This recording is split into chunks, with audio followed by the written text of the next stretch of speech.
इस वक्त पाकिस्तान में 8, भारत में 8:30, बांग्लादेश में 9 और लंदन की घड़ियों में दिन के 3 बजा चाहते हैं।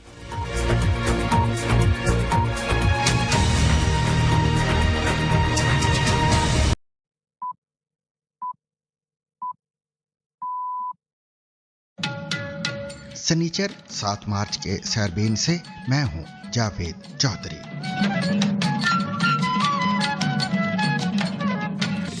मशरक़ के वुस्ता में जंग की शिद्दत में इजाफा, तेहरान और इस्फहान पर नए हमलों का आगाज। ट्रंप ने ईरान के खिलाफ जंग का आगाज क्यों किया, जानिए आज के सैरबीन में। ईरान के सुप्रीम लीडर के हवाले से कहा, मैंने उन्हें पहले मार दिया, उससे पहले कि वो मुझे मारते। ट्रंप ने कहा, उन्होंने 2 बार कोशिशें की लेकिन मैंने पहले कदम उठाया। इसके अलावा इंडियन पंजाब में सिख और हिंदू मुसलमानों के लिए मसाजिद क्यों बनवा रहे हैं, ये भी जानिए आज ही के प्रोग्राम में। पंजाब के संगरूर जिले की ये मस्जिद एक आम सी मस्जिद नजर आती है, लेकिन इस मस्जिद में एक खास बात है। इस मस्जिद के लिए जमीन गांव के एक हिंदू पंडित खानदान ने दी है। इसकी तामीर में हिंदुओं और सिखों ने मदद की है। इसके अलावा कश्मीर के वेटलैंड्स में मुहाजिर परिंदों के लिए क्या खतरा है। कश्मीर में हमारे हजारों वेटलैंड्स थे, अब 40% तो हम उनमें से जो हैं वो खत्म हो चुके हैं। इसके अलावा दीगर मौज़ूआत भी आज के सैरबीन में शामिल रहेंगे, मगर हमेशा की तरह पहले अहम आलमी खबरों का खुलासा।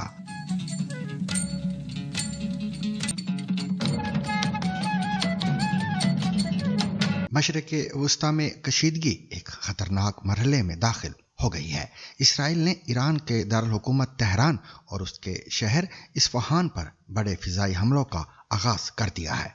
इसराइली फौज के मुताबिक इन हमलों में 80 से ज्यादा लड़ाका हथियारों ने हिस्सा लिया और मिसाइल लॉन्चिंग पैड्स, फौजी मराकज और पासदारान इनकलाब से मुंसलिक तनसीबात को निशाना बनाया गया है। इसराइली फौज यानी IDF ने ऐलान किया है कि उसने ईरान के दारुल हुकूमत तेहरान और इस्फहान में ईरानी इंफ्रास्ट्रक्चर को निशाना बनाने के लिए वसी हमलों की नई लहर शुरू कर दी है। ये आज का पहला बयान है जो IDF ने अपने अंग्रेजी टेलीग्राम चैनल पर ईरान पर हमलों के हवाले से जारी किया है। उधर ईरान ने इन हमलों के जवाब में खित्ते में अमरीकी और इत्तेहादी तनसीबात को निशाना बनाने का दावा किया है। पासदारान इनकलाब के मुताबिक मुत्तहिदा अरब अमारात और कुवैत में मौजूद अमरीकी फौजी अड्डों पर मिसाइल और ड्रोन हमले किए गए, जिनमें रडार सिस्टम्स, ईंधन के ज़खायर और रनवेज को निशाना बनाया गया है। ईरान ने दावा किया है कि उसने खलीज में एक तेल बरदार जहाज को भी निशाना बनाया है। पासदारान इनकलाब के मुताबिक ये जहाज, जिसका तिजारती नाम प्राइमा है, आबनाए हुर्मुज से गुजरते वक्त बार बार दिए गए इंतबाहात को नजरअंदाज कर रहा था। बयान में यह भी कहा गया है कि जहाज को एक ड्रोन हमले में निशाना बनाया गया है। पासदारान इनकलाब ने मजीद कहा कि वो उन तेल बरदार जहाज़ों और तिजारती बहरी जहाज़ों को गुजरने की इजाज़त नहीं देगा जो दुश्मन ममालिक के इत्तेहादी हैं। ईरानी मीडिया ने आबनाए हुर्मुज में जलते हुए जहाज की ये तस्वीर भी शेयर की है। शनिचर को जारी बयान में कहा गया है कि ऑपरेशन के ताज़ा फेज में नई जनरेशन के मिसाइल और ड्रोन्स इस्तेमाल किए गए और इन हमलों का हदफ अमरीकी पोजीशंस थीं। ईरानी खबर रसा इदारे इरना के मुताबिक अहम तरीन हदफ UAE का अल जफरा एयरबेस था, जहां दुरुस्त निशाना लगाने वाले मिसाइल और ड्रोन्स ने जदीद रडार सिस्टम MQ-9 ड्रोन्स के हैंगर्स और अमरीकी जासूस त्यारे U-2 से मुतालिका सहूलियात को तबाह किया है। पासदारान इनकलाब ने मजीद कहा कि कुवैत के अली अल सालम एयरबेस पर भी क्रूज और बैलिस्टिक मिसाइलों से शदीद हमले किए गए हैं, जिनमें रडार सिस्टम्स, ईंधन जखीरा करने की तनसीबात और अमरीकी तैयारों के इस्तेमाल के लिए 2 रनवेज को नुकसान पहुंचा है। इन हमलों के बाद खित्ते के कई ममालिक में हंगामी सूरत हाल पैदा हो गई है। बहरीन में सायरन बजा दिए गए, जबकि दुबई और मनामा में धमाकों की आवाजें सुनी गई हैं। सिक्योरिटी खदशात के बाइस दुबई आने और जाने वाली तमाम परवाजें ताहुक्म सानी मुअत्तल कर दी गई हैं। एमिरेट्स ने अपने बयान में कहा है कि मुसाफिरों की हिफाजत और अमले की सलामती अव्वलीन तरजीह है और इस पर कोई समझौता नहीं किया जाएगा। 28 फरवरी से 31 मार्च तक सफर करने वाले मुसाफिर अपनी परवाजें 30 अप्रैल तक दोबारा बुक कर सकते हैं या रिफंड हासिल कर सकते हैं। सऊदी वजीर दिफा खालिद बिन सलमान ने शनिचर के रोज ईरान पर जोर दिया कि वो अक्लमंदी से काम ले और किसी गलत फहमी से गुरेज करे। ये दरखास्त उस वक्त सामने आई है जब ईरान ने जंग के आगाज के बाद से सऊदी अरब को बार बार मिसाइल और ड्रोन हमलों का निशाना बनाया है। पाकिस्तानी फौज के सरबराह और फील्ड मार्शल आसिम मुनीर से मुलाकात के बाद सऊदी वजीर दिफा ने सोशल नेटवर्क एक्स पर लिखा, हमने सऊदी अरब पर ईरान के हमलों और उन्हें रोकने के लिए जरूरी इकदामात पर तबादला ख्याल किया है। हमने इस बात पर जोर दिया कि इस तरह के इकदामात खित्ते की सलामती और इस्तेहकाम को नुकसान पहुंचाते हैं और हमें उम्मीद है कि ईरानी फरीक दानिशमंदी से काम लेगा और किसी गलत फहमी से गुरेज करेगा। उन्होंने ये भी लिखा कि फील्ड मार्शल आसिम मुनीर से इस मुलाकात में ममलिकत पर ईरानी हमलों और उन्हें रोकने के लिए मुश्तरका दिफाई मुआहदे के तहत दरकार इकदामात पर बातचीत की गई है। अमेरिका ने इस सूरत हाल में इसराइल की भरपूर हिमायत का ऐलान किया है। अमेरिकी महकमा खारजा ने इसराइल को तकरीबन $151 मिलियन मालियत के हथियार फौरी तौर पर फराहम करने की मंजूरी दी है। अमेरिकी हुकाम के मुताबिक ये फैसला खित्ते में इसराइल की दिफाई सलाहियत को मजबूत बनाने के लिए किया गया है। ट्रंप इंतजामिया ने इसराइल को $151 मिलियन मालियत के हथियार फरोख्त करने की मंजूरी दी है और इस फैसले के लिए हंगामी इख्तियार इस्तेमाल किया गया है। अमरीकी महकमा खारजा के bureau of political military affairs के मुताबिक इस मजवज़ा फरोख्त में 12,000 BLU 110A जनरल पर्पस बॉम्बार्डीज शामिल हैं, जिनका वजन 1,000 पाउंड है। इसके साथ इंजीनियरिंग, लॉजिस्टिक्स और तकनीकी मुआवनत की खिदमात भी फराहम की जाएंगी। बयान में कहा गया है कि वजीर खारजा ने यह तय किया है और तफसीली जवाब फराहम किया है कि एक हंगामी सूरत हाल मौजूद है जिसके तहत इसराइल को फौरी तौर पर यह दिफाई साजो सामान फराहम करना जरूरी है। अमेरिकी सेंट्रल कमांड का कहना है कि उसने ईरान में 3,000 से ज्यादा अहदाफ को निशाना बनाया है, जबकि अक़वाम मुत्तहिदा में ईरानी सफीर के मुताबिक गुज़िश्ता शनिचर से अब तक इसराइली और अमेरिकी हमलों में 1,300 से ज्यादा अफराद हलाक हो चुके हैं।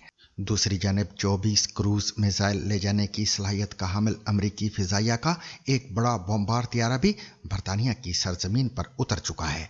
146 फुट लंबा B-1B लैंसर जुमे के रोज बरतानिया के ग्लौसिस्टरशायर में रॉयल एयरफोर्स फेयरफोर्ड के हवाई अड्डे पर पहुंचा है। दिबोन नामी इस तैयारे में ऐसे जदीद रडार और GPS निज़ाम मौजूद है जो अहदाफ को बेहतरीन तरीके से निशाना बनाने में मदद देते हैं। दुश्मन से बचाव के लिए इसमें इलेक्ट्रॉनिक जैमर्स, रेडार वार्निंग और दुश्मन को धोखा देने वाला मखसूस निज़ाम भी शामिल है।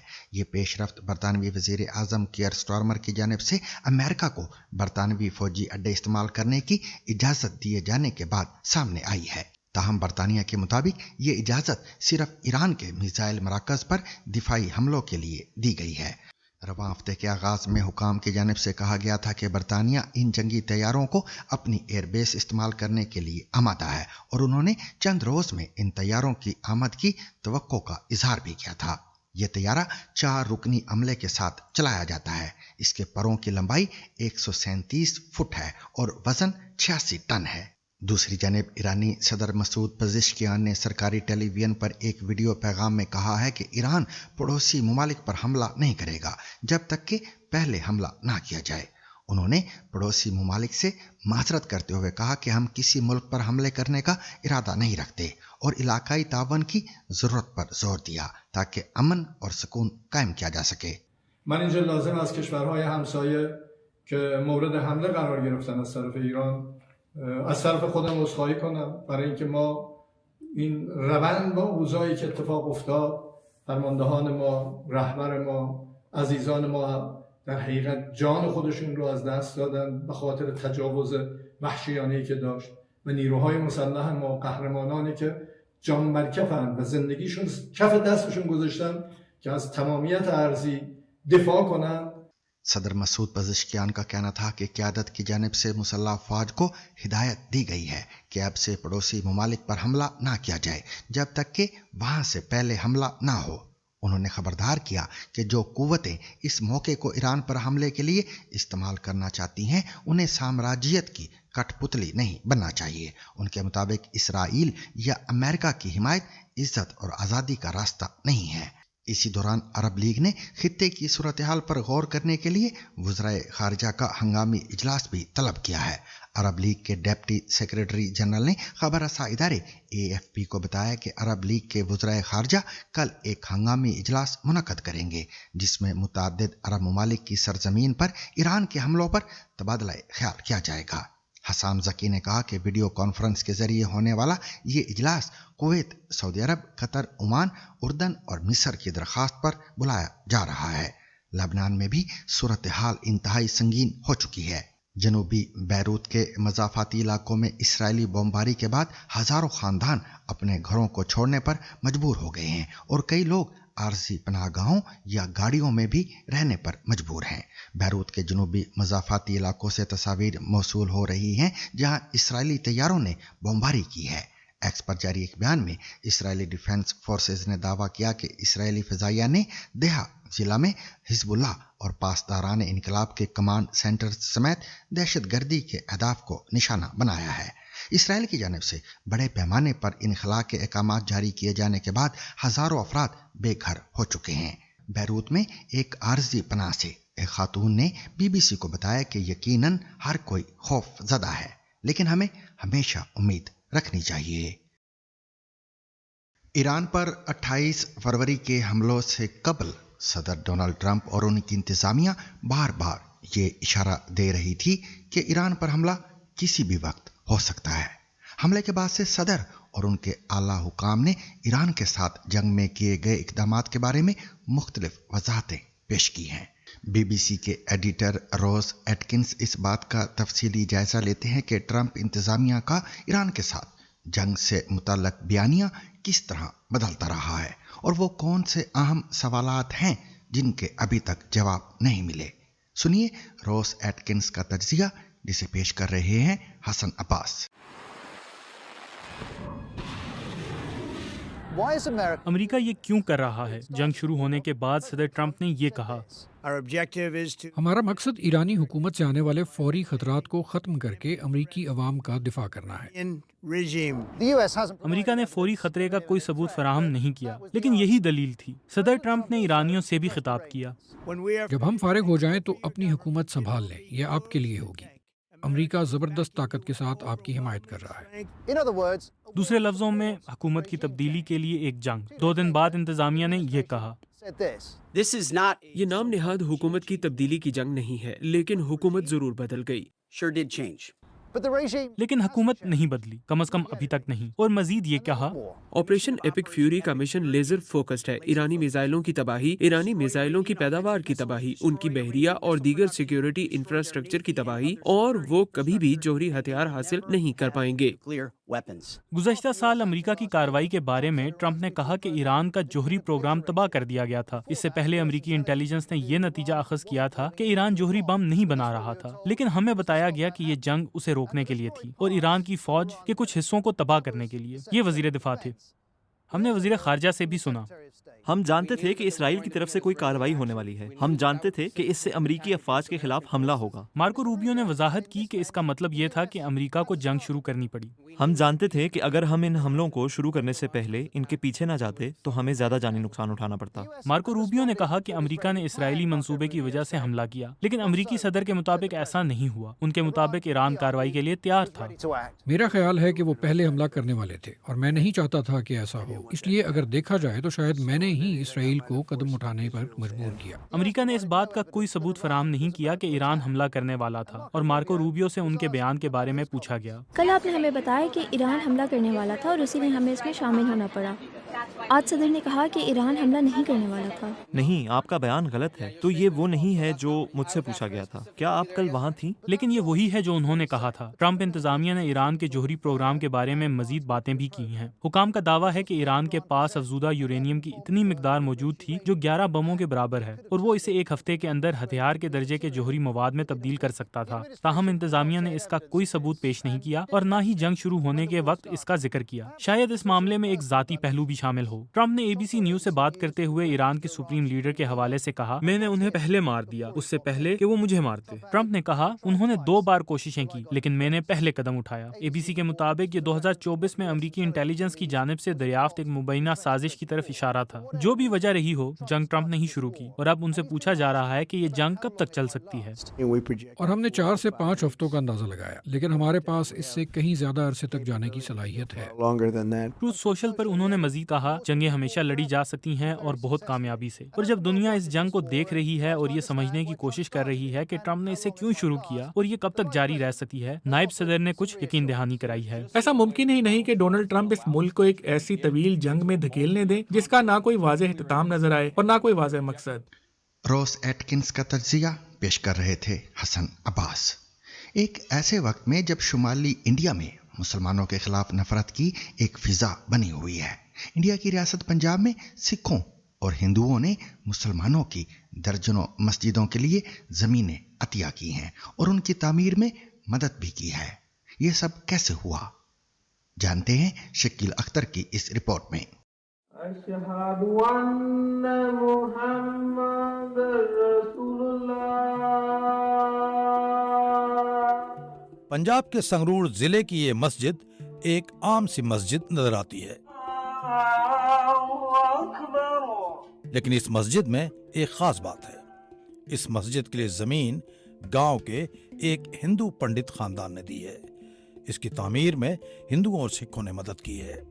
اس کا افتتاح فروری کے اوائل میں پنجاب کے شاہی امام نے کیا۔ آج آپ اس مسجد کو دیکھ رہے ہیں جہاں ایک طرف پورے بھارت میں لوگ دھرم کے نام پر سوشل میڈیا پر اور عام چینلز کے اوپر ڈیبیٹ کر رہے ہیں، وہیں پورے پنجاب میں مسلمان، سکھ، ہندو، عیسائی، جینی، بودھی، دلت سب بھائی آپس میں پیار اور محبت کے ساتھ آگے بڑھ رہے ہیں۔ یہاں سے تقریباً 100 کلومیٹر دور فتح گڑھ صاحب ضلع کے جکھوالی گاؤں میں مسلمانوں کی کوئی مسجد نہیں تھی۔ گاؤں کی ایک بزرگ سکھ خاتون راجندر کور نے گزشتہ دسمبر میں اپنی 5 مرلہ زمین مسجد بنانے کے لیے وقف کر دی۔ انہیں بہت خوشی ہے کہ ان کے گاؤں کے مسلمانوں کو عبادت کے لیے اپنی مسجد مل گئی۔ ہمیں بہت شدت سے محسوس ہوتا تھا کہ ہمارے گاؤں میں مسلمان نماز پڑھنے کے لیے دوسرے گاؤں جاتے ہیں، یہ بیچارے حیران و پریشان ہوتے ہیں۔ ہم نے گھر میں صلاح و مشورہ کر کے ان سے کہہ دیا کہ چلو ہم آپ کو جگہ دیتے ہیں، آپ یہاں اپنی مسجد بنا لو۔ پنجاب کے شاہی امام مولانا عثمان لدھیانوی کہتے ہیں کہ پنجاب میں سبھی مذاہب کے لوگ ایک دوسرے کا احترام کرتے ہوئے مل جل کر رہتے آئے ہیں۔ مذہبی ہم آہنگی یہاں کی دیرینہ روایت ہے۔ 1947 میں مسلمان تو زیادہ اکثریت پاکستان چلی گئی، اب ہر ایک گاؤں میں 2-3 مسلمانوں کے پریوار بچ گئے تھے اس دور میں، تو جو ہجرت نہیں کر سکے۔ اب پچھلے 75 سالوں میں سمجھے اگر 2 پریوار بچے تھے تو اب وہ 20 پریوار ہو گئے یا 15 پریوار ہو گئے۔ اب وہ جب اپنے گاؤں سے دور نماز پڑھنے جاتے ہیں تو ان کے گاؤں والے جو ان کے دوست ہیں، بھائی ہیں، بچپن کے پڑوسی ہیں، انہیں اس بات کا برا لگتا ہے کہ یار یہ ہمارے گاؤں کے مسلمان فلاں گاؤں میں نماز پڑھنے جا رہے ہیں تو ہمارے گاؤں میں مسجد کیوں نہیں؟ تو یہ وہ بنیادی وجہ ہے۔ لدھیانہ کی تاریخی جامع مسجد سے تقریباً 40 کلومیٹر دور ملیر کوٹلا میں عمر پورہ گاؤں کی واحد مسجد کے لیے بھی زمین گاؤں کے سکھ سرپنچ کی فیملی نے دی تھی۔ اس کی تعمیر میں مقامی سکھوں نے مدد کی۔ گاؤں کے لوگ مسجد کی تعمیر سے بہت خوش ہیں۔ ہمارے گاؤں میں یہ مسجد ہے نہیں تھی، پاس کے گاؤں میں جاتے تھے سبھی مسلمان، تو بس وہیں سے یہ بات سٹارٹ ہوئی، تو پھر سبھی نے مطلب پورے گاؤں نے، آس پاس کے سبھی گاؤں نے پوری کھل کر مدد کی ہے، اور بہت ہی 10-11 مہینے میں مسجد تیار ہوگی بن کے۔ بہت بڑھیا لگتا ہے، گھر بھی پاس میں ہی ہے تو 5 ٹائم اللہ کا نام کانوں میں جاتا ہے تو بڑا سنتشٹی ملتی ہے اس سے۔ پنجاب ہے نا، ہمیشہ یہاں سے محبت کی ہوائیں چلی۔ آپ کبھی بھی تاریخ اٹھا کر کے دیکھو، یہاں کے جو ہندو، مسلمان، سکھ، عیسائی ہمیشہ وہ محبت کو فروغ کرتے ہیں، محبت کو پسند کرتے ہیں۔ حالیہ سالوں میں پنجاب کے گاؤں میں ایسی درجنوں مسجدیں وجود میں آئی ہیں جنہیں سکھوں نے تعمیر کرایا ہے۔ श्री गुरु नानक गोविंद सिंह कॉलेज में तारीख के प्रोफेसर हरजेश्वर पाल सिंह कहते हैं कि पंजाब के लोग तकसीम के जख्म को अब पीछे छोड़ चुके हैं और अब वो माजी की गलतियों का इजाला करना चाहते हैं। पंजाब की एक ट्रेडिशन रही है, हिस्ट्री रही है, इसमें सभी धर्म के लोग इकट्ठे रहे हैं। 47 डेफिनेटली एक अबेरेशन रही है और मुझे लगता है कि पंजाब के लोग जो हैं, खास करके इस खत्ते के लोग हैं, वो उसको एक वूंड की तरह, एक जख्म की तरह जो है उसको लेते हैं और उससे काफ़ी लोग जो खास करके पढ़े लिखे लोग हैं जिनको अवेयरनेस है, वो शर्मसार भी हैं उसको उस बात और किसी न किसी तरह से उसकी भरपाई करने के लिए मुझे लगता है कि वो इस तरह का जो आजकल जैसे बहुत सारे गाँव में जैसे आपने देखा होगा मस्जिदों की किया जाता है और सिखिज्म भी एक तरह से अपने आप को माइनॉरिटी मानता है और सिखिज्म खास करके सिख जो लोग हैं 84 का ट्रॉमा उनके दिमाग में काफ़ी जो है उससे मुझे लगता है कि एक नेचुरल अलायंस उनको लगता है कि मुसलमान वो भी हमारी तरह से है, उनकी एक एम्पैथी, एक फीलिंग उनके हक में उनके उस पे पास है। एक ऐसे वक्त में जब इंडिया की कई रियासतों में मुसलमानों के खिलाफ नफरत की फजा बनी हुई है, पंजाब के अवाम पूरे मुल्क को मजहबी रवादारी और हमआहंगी का एक मुस्बत पैगाम दे रहे हैं। जखवाली गांव की ये अंडर कंस्ट्रक्शन मस्जिद पंजाब की साझा विरासत की एक बेहतरीन मिसाल है। हालिया सालों में यहाँ सिखों और हिंदुओं ने पंजाब में दर्जनों मस्जिदों की तामीर और उसकी बहाली में मुसलमानों की मदद की है। उनका कहना है कि ये उनकी मुश्तरका विरासत है और उन्हें अपनी मजहबी रवादारी पर फख्र है। भारत से शकील अख्तर, आपका शुक्रिया। हर साल सर्दियों में लाखों मुहाजिर परिंदे हजारों मील का सफर करके इंडिया के जेरे इंतजाम कश्मीर के लैंड्स में पनाह लेते हैं, मगर हुकूमत की हालिया रिपोर्ट बताती है कि ये आबी ज़खायर तेजी से सुकड़ रहे हैं। ज़मीनों पर कब्जे, बेकाबू शहरी फैलाव और मौसमियाती तब्दीली इसकी बड़ी वजूहात बयान की गई हैं। ऐसे में सवाल ये है कि क्या ये मेहमान परिंदे आइंदा साल भी यहाँ ठिकाना ढूंढ पाएंगे या नहीं। जानते हैं शफात फारूक से। लाखों मुहाजिर परिंदों की आमद और ये दिलकश मंजर। सर्दियां शुरू होते ही कश्मीर हर साल इन परिंदों की चहचहाहट से गूंज उठता है। ये परिंदे हजारों मील का सफर और कई बर-अज़म अबूर करके इन वेटलैंड्स का रुख करते हैं, जो सदियों से इन मेहमान परिंदों का सरमाई मस्कन रहे हैं। लेकिन इन वेटलैंड्स को अब एक बड़ा चैलेंज दरपेश है। कश्मीर में हमारे हजारों वेटलैंड्स थे और कुछ 40% तो हम उनमें से जो हैं वो ख़त्म हो चुके हैं।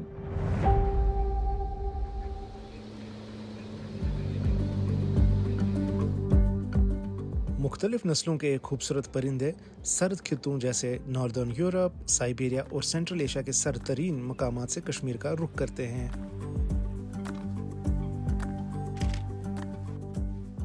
मेरा नाम है मोहम्मद रियान सोफी और मैं एक वाइल्ड लाइफ फोटोग्राफर हूँ और बर्ड वॉचर हूँ। जो कि बाहर से बर्ड वॉचर्स आते हैं उनके लिए मैं गाइडिंग भी करता हूँ यहाँ पे।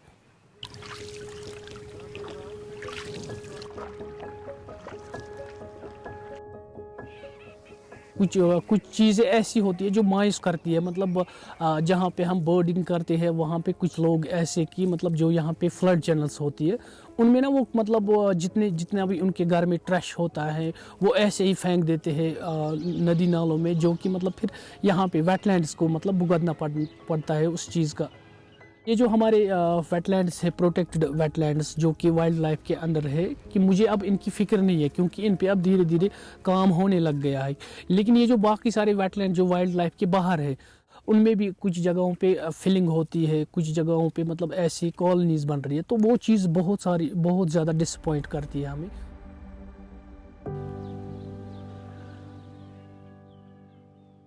हुकूमत हिंद ने गुज़श्ता बरस पार्लियामेंट में ये एतराफ़ किया था कि कश्मीर में सिर्फ पिछली एक दिहाई में वेटलैंड्स के रकबे में आधे से ज़्यादा कमी वाक़या हुई है। वेटलैंड्स के श्रिंकिंग की जो वजूहात हमने आज तक देखी हैं, एक तो ये है कि जो पेरिफेरल पॉपुलेशन है उन्होंने एनक्रोचमेंट उस पर काफ़ी कर रखी है।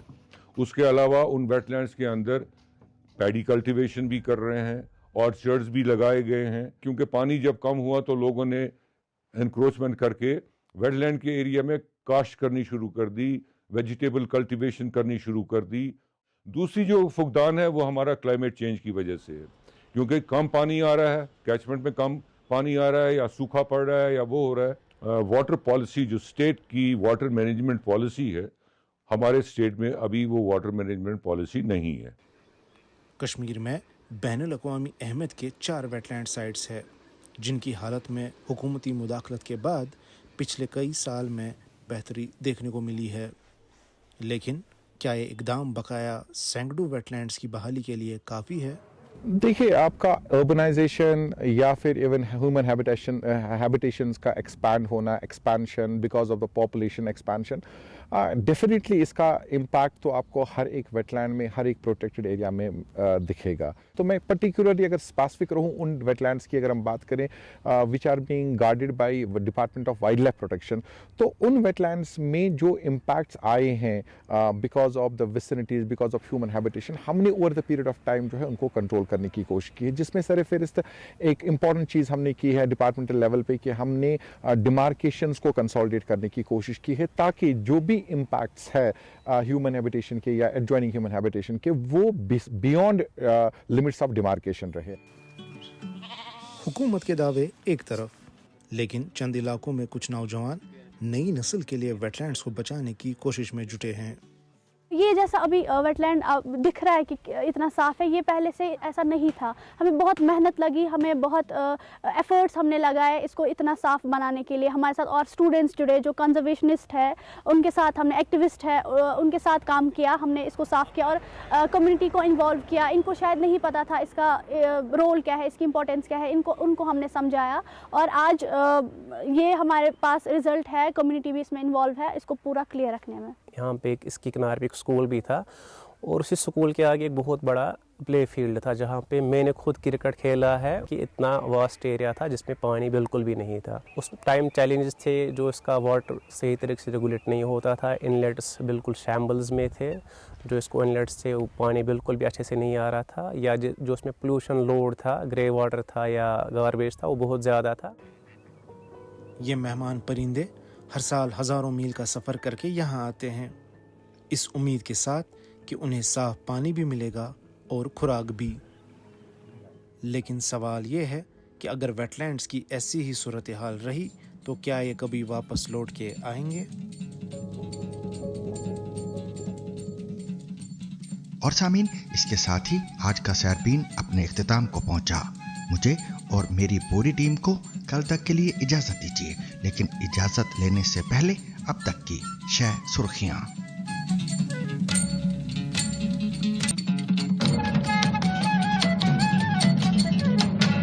इसराइल और ईरान की जानिब से एक दूसरे पर हमलों का सिलसिला जारी है और मशरक़ वस्ता में जारी ये लड़ाई 8वें रोज़ में दाखिल हो गई है। अमेरिका और इसराइल ने दारुल-हुकूमत तेहरान समेत ईरान में मुख्तलिफ मुकामात को निशाना बनाया, जबकि ईरान ने जवाबी कार्रवाई करते हुए इसराइल के साथ साथ कतर, ओमान, कुवैत, मुत्तहिदा अरब अमारात और सऊदी अरब में अमरीकी तनसीबात को निशाना बनाया है। 26 फरवरी को अमेरिका और इसराइली हमले में ईरान के सुप्रीम लीडर खामनाई और पासदारान इनकलाब के कई रहनुमा मारे गए थे। अक़वाम मुत्तहिदा में ईरानी सफ़ीर के मुताबिक मुल्क में होने वाले हमलों में अब तक कम अज़ कम 1332 शहरी मारे गए हैं। लेबनान की वजारत सेहत का कहना है कि इसराइली हमलों में उनके कम अज़ कम 217 अफराद हलाक हुए हैं, जबकि इसराइली हुकाम का कहना है कि इसराइल में अब तक 10 अफराद की हलाकत हुई है। मुत्तहिदा अरब अमारात ने भी 3 अफराद की हलाकत की तस्दीक की है। ईरानी शहरियों ने BBC को बताया कि तेहरान में बमबारी का सिलसिला जारी है और जुमे की शब मेहराबाद एयरपोर्ट के करीब आग के शोले बुलंद होते देखे गए हैं। अमेरिका के सदर डोनाल्ड ट्रंप ने कहा है कि ईरान को बहुत ज़्यादा शिद्दत से निशाना बनाया जाएगा और फौज नए अहदाफ पर गौर कर रही है। Social media platform truth social पर जारी किए गए अपने एक बयान में अमेरिकी सदर ने ईरानी सदर के बयान का हवाला देते हुए कहा कि ईरान ने माफ़ी मांगी है और अपने मशरक़ वस्ता के पड़ोसियों के सामने उन्होंने हथियार डाल दिए हैं, जबकि वादा किया है कि वो अब उन पर हमला नहीं करेगा। सदर ट्रंप ने दावा किया कि ईरानी सदर ने ये वादा सिर्फ अमेरिका और इसराइल के हमलों की वजह से किया है।